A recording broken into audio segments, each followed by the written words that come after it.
ইতিহাসের নিকৃষ্টতম ফ্যাসিস্ট খুনি হাসিনা, সে ভারতে বসে যে বারবার বিভিন্ন রকম হুমকি ধামকি দিয়ে থাকে, তারই প্রক্রিয়ায় সে একটি বক্তব্য দেওয়ার কথা তিনি বলেছিলেন।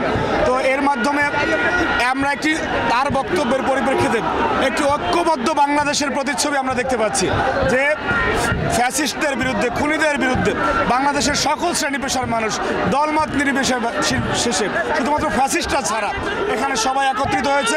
এবং আমরা আরও আত্মবিশ্বাসী যে এর সামনে যদি এই ধরনের কোনো ষড়যন্ত্র আরও অব্যাহত থাকে, সেখানে আমরা একটি এরকম ঐক্যবদ্ধ বাংলাদেশের প্রতিচ্ছবি দেখতে পাবো ইনশাআল্লাহ। এবং বাংলাদেশের মানুষ এরকম ঐক্যবদ্ধ থাকলে বাংলাদেশকে নিয়ে আর কোনো আধিপত্যবাদী শক্তি, কোনো ষড়যন্ত্র সফল হতে পারবে না বলে আমরা আশা করি ইনশাআল্লাহ। এবং আপনি দেখেন যে এখানে কোনো দলমত নির্বিশেষে সবাই, কে কোন দল করে, কে কোন ধর্মের, সব কিছু উপেক্ষা করে শুধুমাত্র বাংলাদেশপন্থী হিসাবে সবাই এখানে এসেছে। এবং এই উদাহরণ পৃথিবীতে একটি ঐতিহাসিক উদাহরণ হয়ে থাকবে যে যুগে যুগে আর কোনো দেশে কোনো ফ্যাসিস্টের কোনো তৈরি হবে না। এবং যদি ক্ষমতা থাকতে হয়, দেশ চালাতে হয়, সাধারণ মানুষের সেন্টিমেন্ট, স্পিরিটকে ধারণ করে তারপর দেশ চালাতে হবে।